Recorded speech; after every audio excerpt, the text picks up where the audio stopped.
بسم اللہ الرحمن الرحیم۔ السلام علیکم ورحمۃ اللہ وبرکاتہ۔ یقیناً تمام تعریفیں اللہ کے لیے ہیں، ہم اس کی تعریف بیان کرتے ہیں، اسی سے مدد کے طلبگار ہیں۔ میں گواہی دیتا ہوں کہ اللہ کے سوا کوئی معبود برحق نہیں۔ ناظرین، جب ہم چھوٹے تھے تو ہماری دادیاں اور نانیاں ہمیں کوہ کاف کے قصے سناتیں۔ ان قصوں میں کوہ کاف کی خوبصورت پریاں، کچھ دیو اور جن بھی شامل ہوتے۔ جب ٹی وی آیا تو اس پر باقاعدہ ایسے پروگرام بچوں کے لیے بنائے گئے جن میں تمام پرانے قصے فلمائے گئے اور ہم بڑے شوق سے پریاں، جن اور دیو اڑتے دیکھتے۔ جب بڑے ہوئے تو کھوج لگانا شروع کیا کہ کوہ کاف ہے کہاں۔ دل میں کوہ کاف دیکھنے کی تڑپ تو تھی، مگر کوئی چانس نظر نہیں آ رہا تھا۔ مگر اللہ پاک بھی انسان کے لیے اچانک ایسے اسباب بنا دیتا ہے جہاں اس کا گمان بھی نہیں ہوتا۔ ناظرین، کیا خیال ہے آج عالم تخلیق میں کوہ کاف کی سیر نہ کی جائے؟ وہی کوہ کاف جس کا ذکر اردو زبان اور ادب میں جا بجا عام ہے۔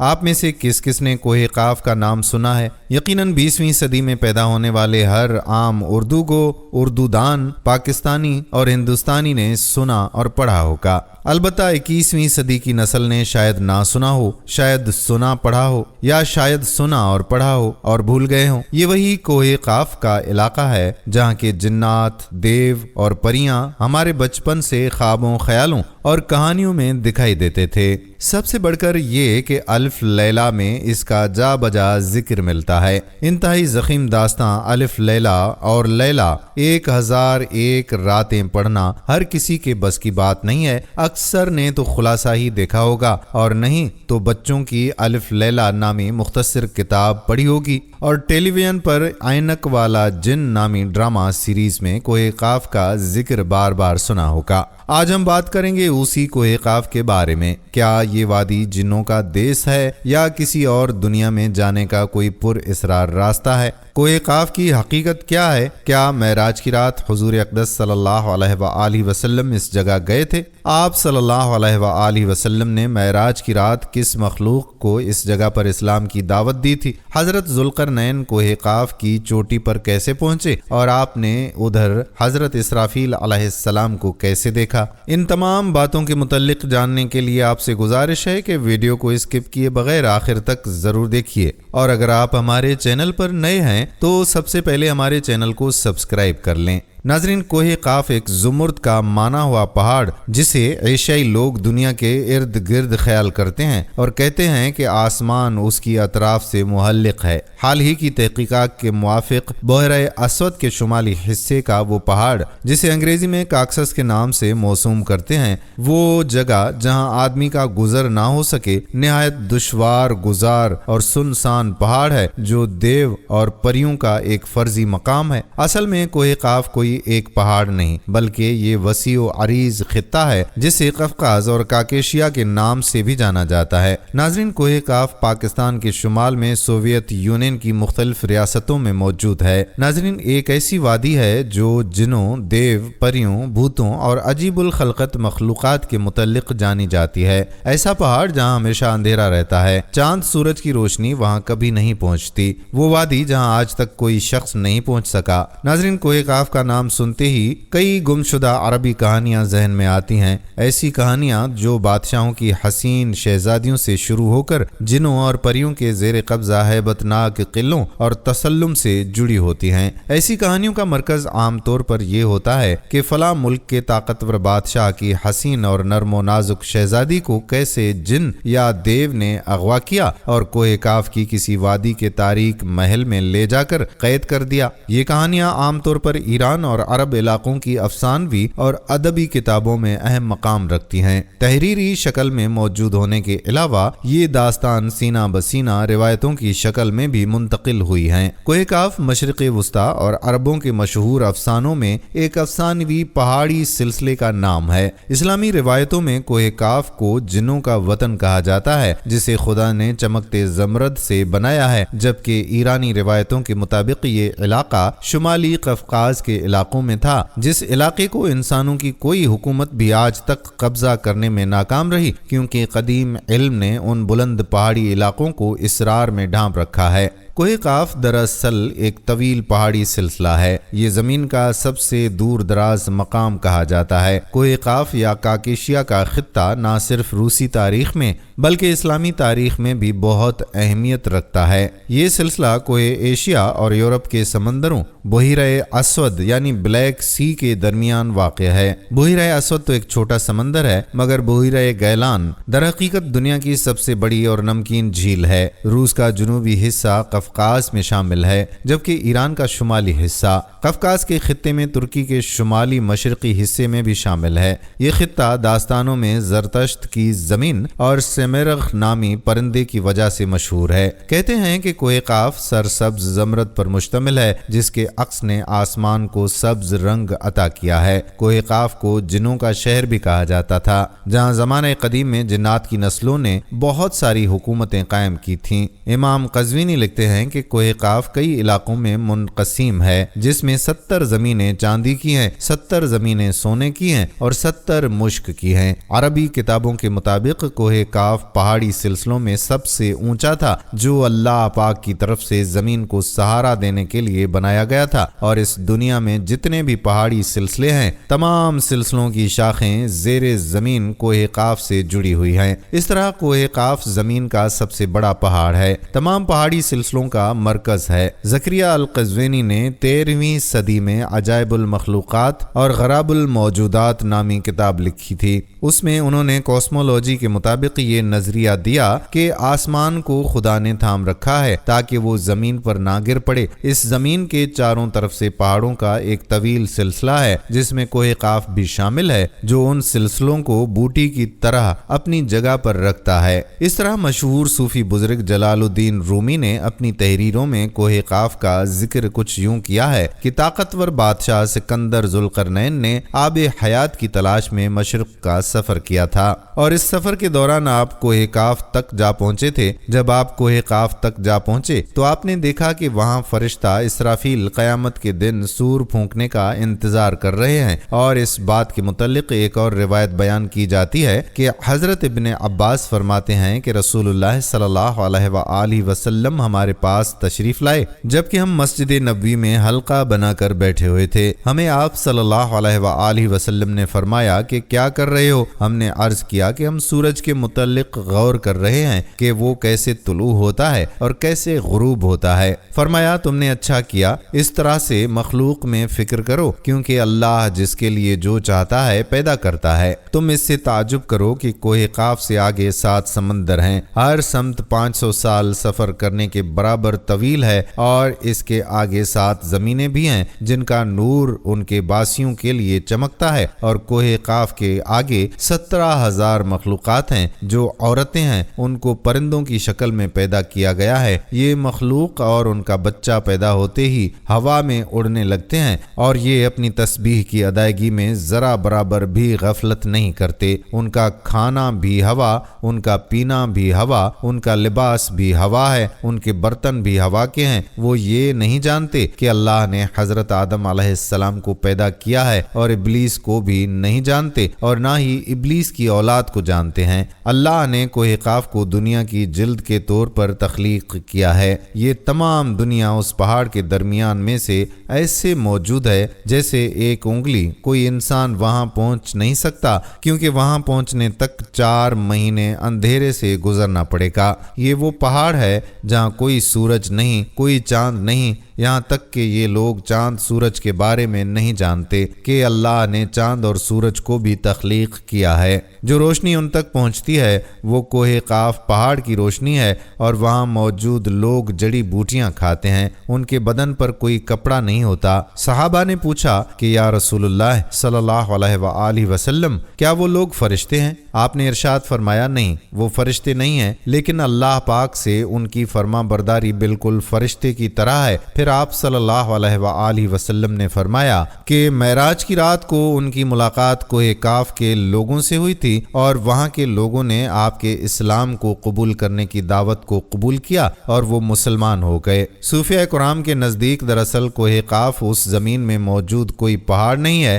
بلکہ کوہ قاف سے مراد مسال میں واقع وہ پہاڑی سلسلہ ہے جو بذریعہ کشف اولیاء کرام کے مشاہدے میں آتے ہیں، جیسا کہ خواجہ فرید الدین عطار جیسے صوفیہ نے اس تصور کا مشاہدہ کیا ہے۔ طریقت میں کوہ قاف کو شعور کا ایک دائرہ اور مرید کا حق سمجھا جاتا ہے، جسے پا کر بندہ فنا فی اللہ کے درجے تک پہنچ جاتا ہے۔ بہت سارے لوگوں کا یہ ماننا ہے کہ یہ لفظ کسی چیز کے مرکز کو ظاہر کرتا ہے، اور یہ لفظ اتنا مقدس ہے کہ قرآن میں پوری ایک سورت کا نام سورہ قاف ہے، جو اس کوہ قاف پہاڑ کی طرف اشارہ کرتا ہے۔ اس میں اللہ پاک کی وحدانیت، موت اور زندگی کا نظریہ پیش کیا گیا ہے۔ کوہ قاف جغرافیائی اعتبار سے ہماری اس زمین میں کہاں موجود ہے، اس کے متعلق مختلف نظریات پائے جاتے ہیں۔ زیادہ تر مورخین کا اس بات پر اتفاق ہے کہ عربی داستانوں کے کوہ قاف دراصل موجودہ روس میں قفقاز یعنی ماؤنٹین البروس نامی ایک پہاڑی سلسلہ ہے۔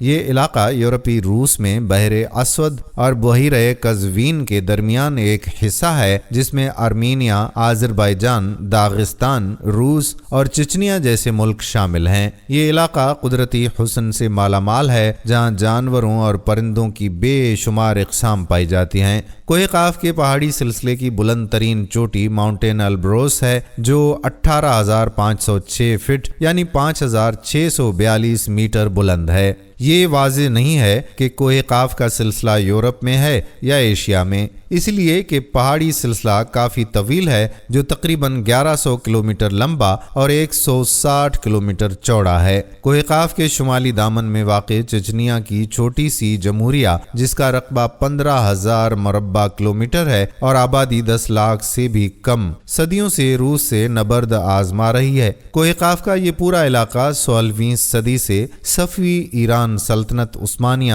اور زار روس کے درمیان کشمکش اور معرکوں کا مرکز رہا ہے، لیکن چچنیا کی عوام نے اپنی آزادی کی جنگ کا آغاز اس وقت کیا جب 18ویں صدی کے آخر میں عیسائی جارجیا نے ماسکو کے ساتھ اتحاد کیا اور چچنیا ایک طرف جنوب میں جارجیا اور شمال میں روس کے گھیرے میں آ گیا۔ قفقاز کا پہاڑی سلسلہ شمالی قفقاز اور ماورا قفقاز میں تقسیم کرتا ہے۔ شمالی قفقاز روس کی سرزمین ہے، جبکہ ماورا قفقاز میں خود مختار ریاستیں جارجیا، آرمینیا اور آذربائیجان واقع ہیں۔ قفقاز کے پہاڑ کافی ڈھلوان ہیں۔ اس پہاڑی سلسلے میں 5,000 میٹر سے زیادہ لمبے چند پہاڑ ہیں۔ سب سے اونچے پہاڑ ایلبروز اور کازبیک ہیں، جن کی بلندی بالترتیب 5,642 اور 5,033 میٹر ہے۔ ان پہاڑوں کی برف کی سفید چادر میں لپٹی ہوئی دو چوٹیاں ہیں۔ دراصل یہ پہاڑ مردہ آتش فشاں ہیں۔ پہاڑوں کی مخروطی شکل ڈھلوانوں پر گرم گیسوں کا اخراج اور معدنی پانی کے سرچشمے سے آتش فشانوں کے گزرے وقت میں پھٹنے کی یاد دلاتی ہے۔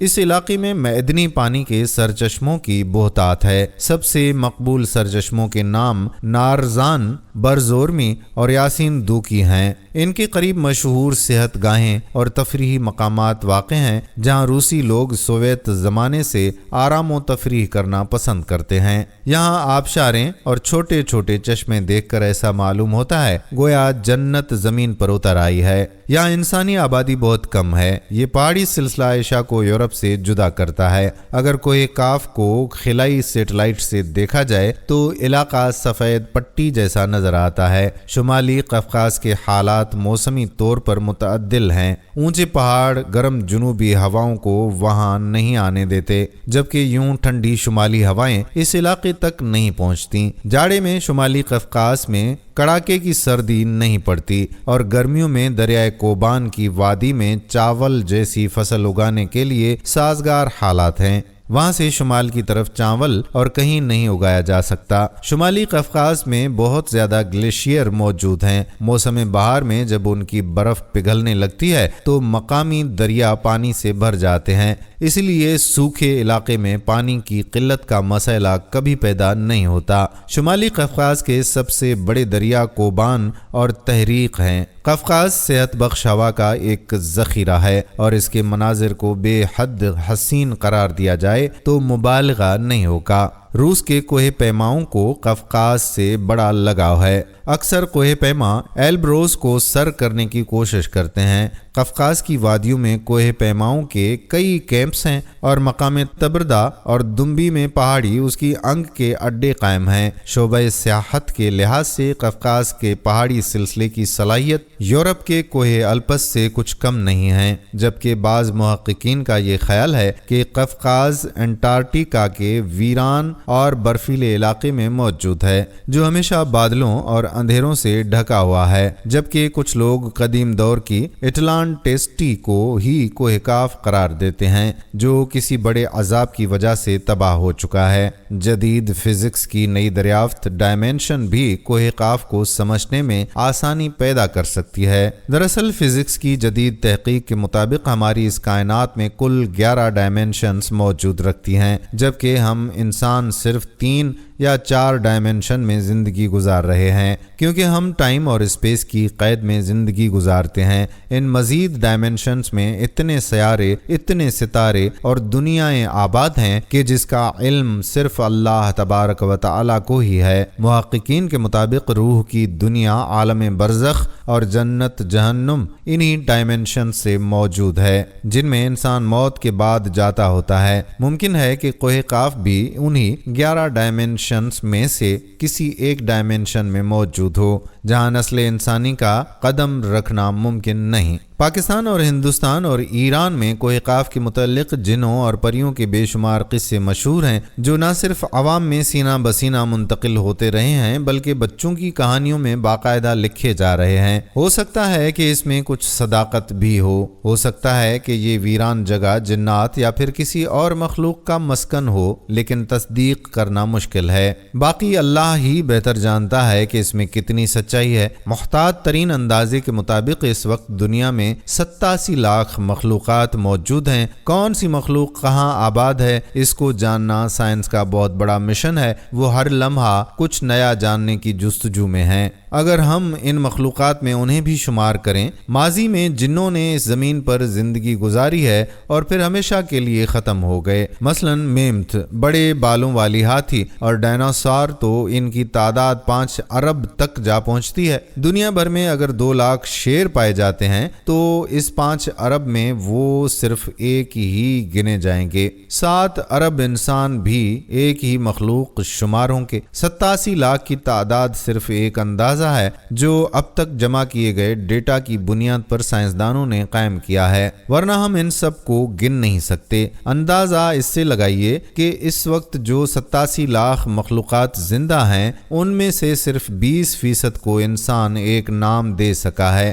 باقی 80% ابھی تک نامعلوم ہیں۔ اور اندازہ اس سے لگائیے کہ آج جو 87 ارب مخلوقات زندہ ہیں وہ ماضی کی ان 5 ارب مخلوقات کا 1% بھی نہیں۔ 99% سے زیادہ وہ مخلوقات جو کبھی اس زمین پر زندہ تھیں آج ہمیشہ کے لیے ختم ہو چکی ہیں۔ ناظرین، سائنسدانوں کے مطابق ہماری اس دنیا کے علاوہ کئی اور دنیایں بھی آباد ہیں۔ انہی وجوہات کی بنا پر کبھی وہ زمین اور اسی کی گہرائی کی تخلیق کرتے ہیں اور کبھی وہ کوہ کاف جیسی جگہوں کے بارے میں جاننے کی کوشش کرتے ہیں، کبھی خلا اور سیاروں کے متعلق کھوج لگانے کی کوشش کرتے ہیں۔ 21ویں صدی کے سائنسی دور میں اگر ہم آسمان پر نظر دوڑائیں تو ہمیں وسیع کائنات کی چادر دکھائی دیتی ہے جس میں لاکھوں ستارے جگمگا رہے ہیں، اور کیا معلوم انہی جگمگاتے ستاروں کی آغوش میں پائے جانے والے کسی سیارے پر زندگی دریافت ہو جائے۔ آج تک انسان تقریباً 4000 سے زائد ایسے سیارے دریافت کر چکا ہے جو دوسرے سیاروں کے گرد محو گردش ہیں، لیکن ان میں سے 200 کے قریب ایسے سیارے ہیں جن کا ماحول ہماری زمین سے مطابقت رکھتا ہے۔ یعنی اگر ان سیاروں پر زندگی کے بنیادی عناصر ہوں گے تو یقیناً زندگی کی کوئی نہ کوئی شکل نشو و نما پا رہی ہوگی، لیکن لیکن کیا ہمارے نظام شمسی میں کرۂ ارض کے علاوہ کہیں زندگی موجود ہو سکتی ہے؟ سائنسدانوں کی جانب سے اس سوال کے ملے جلے جوابات ملتے ہیں، کیونکہ اگر نظام شمسی میں انسانی زندگی کی بات کی جائے تو وہ صرف ہماری زمین پر ہی ممکن ہے۔ اگر چھوٹے جانوروں کی بات کی جائے جن میں بیکٹیریا وغیرہ شامل ہیں تو نظام شمسی میں ان کی موجودگی کے امکانات زیادہ ہیں۔ واضح رہے کہ کائنات میں زمین کے علاوہ اگر کسی بھی جگہ پر کسی طرح کی زندگی کی تلاش جاری ہے تو وہ زندگی انہی خوردبینی جانوروں پر مشتمل ہے۔ ہم جانتے ہیں کہ زمین ہمارے سورج سے اتنے فاصلے پر موجود ہے جہاں درجہ حرارت نہ زیادہ گرم اور نہ زیادہ ٹھنڈا ہے، اس لیے اس سیارے پر موجود پانی جو زندگی کے بنیادی عناصر میں سے ایک ہے مائع حالت میں موجود ہے۔ لیکن اگر ہم سیارہ عطارد اور زہرہ کے بارے میں سوچیں جو زمین کے مقابلے میں سورج سے زیادہ قریب ہیں تو ان سیاروں پر گرمی کی شدت دیکھ کر اس بات کا تصور کرنا بھی محال ہے کہ ان پر زندگی موجود ہو سکتی ہے۔ مگر 2012 میں سیارہ عطارد کے گرد بھیجی گئی میسنجر خلائی گاڑی نے سیارے کے شمالی قطب پر موجود گہرے گڑھوں میں جمع ہوا پانی یعنی برف دریافت کیا۔ سائنسدانوں کے لیے یہ دریافت نہایت حیران کن تھی، کیونکہ عطارد ایسا سیارہ ہے جو سورج سے صرف 5 کروڑ کلومیٹر کی دوری پر موجود ہے، جس کی وجہ سے فضا سے بھی محروم ہے۔ اس سیارے پر دن اور رات کے درجہ حرارت میں تقریباً 400 ڈگری سینٹی گریڈ کا فرق ہے۔ لیکن برف کی دریافت کے بعد سائنسدان اس بات پر غور کر رہے ہیں کہ اگر سیارے پر پانی موجود ہے تو یقیناً زندگی کے امکانات بھی ہوں گے۔ اسی طرح سیارہ زہرہ جو نظام شمسی کا گرم ترین سیارہ ہے، اس پر بھی زندگی پائے جانے کے امکانات تقریباً نہ ہونے کے برابر ہیں، کیونکہ سیارے کی فضا میں تیزاب کے گہرے بادلوں کی وجہ سے ہزاروں سالوں سے سورج سے آنے والی گرمائش قید ہے۔ یہ سیارہ حجم میں ہماری زمین کے برابر ہے، مگر دونوں سیاروں کے فضائی ماحول میں بہت زیادہ فرق ہے۔ اس سب کے باوجود سائنسدان پر امید ہیں کہ شاید اس گہرے بادلوں میں کہیں ایسی جگہ بھی موجود ہو جہاں زندگی پھل پھول رہی ہو۔ اس کے بعد اگر نظام شمسی کے چوتھے سیارے یعنی سیارہ مریخ کا جائزہ لیں تو اس سیارے سے آئے روز کوئی تازہ ترین خبر موصول ہوتی ہے۔ اس سیارے پر مختلف خلائی اداروں کی جانب سے خلائی گاڑیاں بھیجی گئی ہیں، جن میں سر فہرست امریکی خلائی ادارہ ناسا ہے، جس کی جانب سے بہت سے روورز یعنی مریخ کی سطح پر چلنے والی گاڑیاں بھیجی گئی ہیں۔ ان گاڑیوں کی مدد سے مریخ پر ماضی میں موجود پانی کے دریاؤں، مریخ کی سطح کے نیچے پانی کی موجودگی اور اسی طرح کی بہت سی دریافتیں کی جا چکی ہیں۔ مریخ کے بعد نظام شمسی سے باقی چاروں سیارے چٹانی نہیں بلکہ گیس کے بنے ہوئے ہیں، جس کا مطلب یہ ہے کہ ان سیاروں پر کوئی خلائی گاڑی نہیں اتر سکتی۔ جس طرح 1969 میں چاند پر اپولو 11 کی خلائی گاڑی یا 2000 کے بعد سے مریخ پر مختلف خلائی گاڑیاں اتاری گئی ہیں۔ سائنسدانوں کو ان سیاروں میں اگرچہ زندگی کے امکانات نہیں ملے، لیکن عین ممکن ہے کہ ان سیاروں کے گرد چکر لگانے والے چاند کسی طرح کی زندگی کو چھپائے ہوئے ہوں، جس پر سے سائنسدان عنقریب پردہ اٹھا دیں گے۔ ہم جانتے ہیں کہ نظام شمسی کے 5ویں اور سب سے بڑے سیارہ مشتری پر بہت بڑا طوفان برپا ہے جو تقریباً 350 سالوں سے قائم و دائم ہے، لیکن اسی خطرناک سیارے کے ایک چاند یوروپا پر زندگی کے کچھ بنیادی عناصر ملنے کی معلومات ہمیں ہبل خلائی دوربین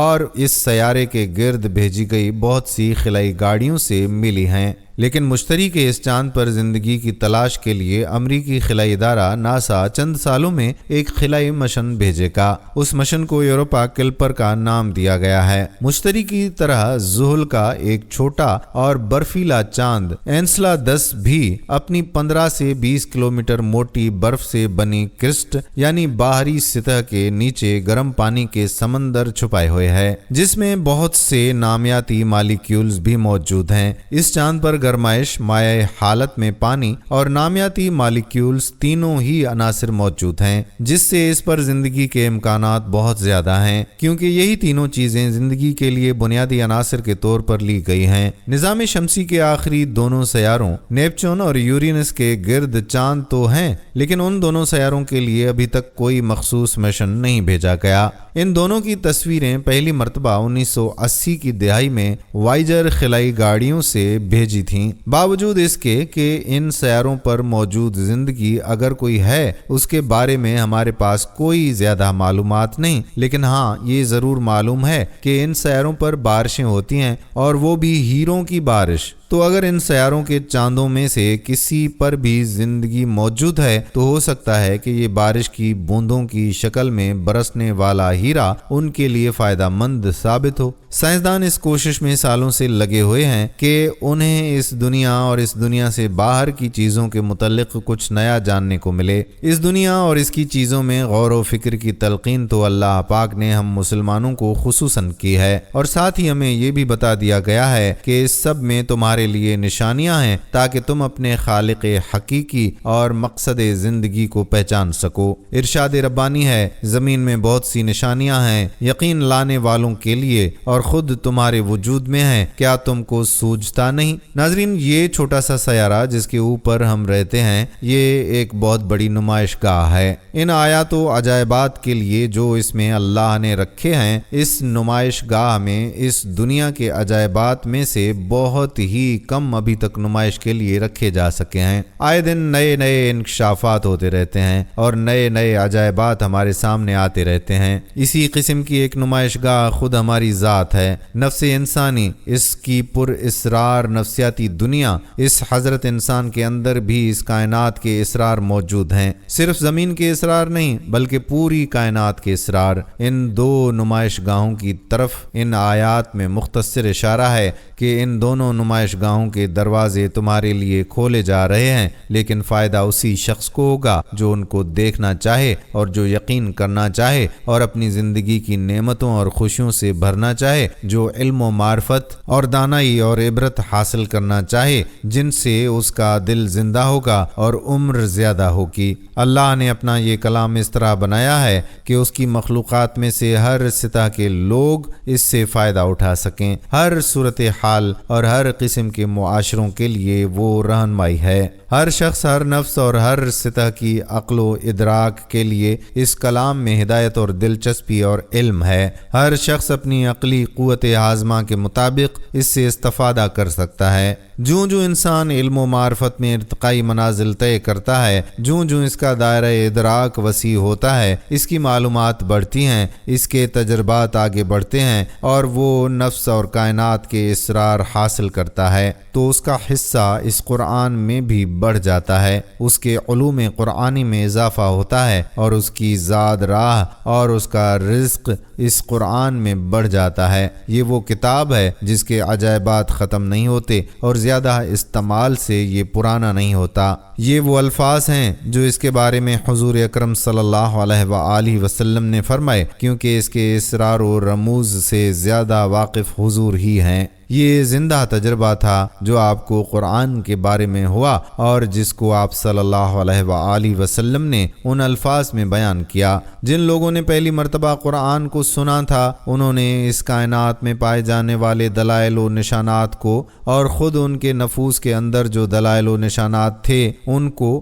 اس وقت کے علم اور معرفت کے مطابق سمجھا تھا۔ ان کے بعد آنے والی نسلوں نے بھی اپنے علم و معرفت اور اپنے تجربات کے مطابق ان آیات کو سمجھا اور بیان کیا۔ آج ہم بھی اپنا حصہ پا رہے ہیں۔ جس قدر علم و معرفت اور جس قدر تجربات و انکشافات ہمارے سامنے آج تک آ چکے ہیں، آج ہم تک جو علوم اور تجربات پہنچے ہیں وہ اس عظیم کائنات اور انسان کے پر پیچ و نفس کے آیات اور نشانات میں سے بہت ہی قلیل حصہ ہیں۔ ہم سے بعد میں آنے والی نسلوں کو ہمارے مقابلے میں زیادہ آیات و نشانات ملیں گے، اس کائنات میں بھی اور نفس انسانی میں بھی، اور قیامت تک اس نمائش گاہ عالم اور نمائش گاہ نفس انسانی میں نئے نئے عجائبات برائے نمائش رکھے جاتے رہیں گے۔ یہ زمین زندگی کے لیے تیار شدہ سیارہ جو زندگی کا گہوارہ ہے اور جسے زندگی کی تمام ضروریات سے لیس کیا گیا ہے، معلوم ہوتا ہے کہ شاید اس عظیم اور ہولناک کائنات میں یہ واحد سیارہ ہے جسے حیات کے لیے تیار کیا گیا ہے۔ اس میں ایک جگہ رکے ہوئے ستارے بھی ہیں اور مداروں میں چلنے والے سیارے بھی ہیں۔